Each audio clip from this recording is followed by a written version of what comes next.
پھر تم لوگ سموم بکم رومیون کے مستاق بن گئے ہو. کیا یہ روا ہے کہ مرجانہ کا بیٹا خانہ خدا کے ممبر پر رجز خوانی کرے اور کوئی اس پر اعتراض نہ کرے؟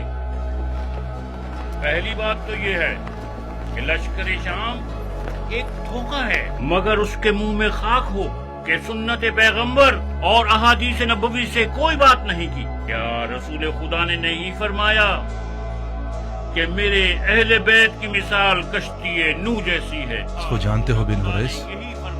جی ہاں امیر، ایک بے قبا کھجور بیچنے والا ہے، میسم تمار کے نام سے مشہور ہے، علی کی پیر چومنے والے ساتھیوں میں سے. تو پھر وہ شیعوں کے موٹی گردن والے بڑے لوگ کس قبرستان میں منہ چھپائے پھر رہے ہیں کہ ایک کھجور بیچنے والا میدان میں اتر آیا ہے؟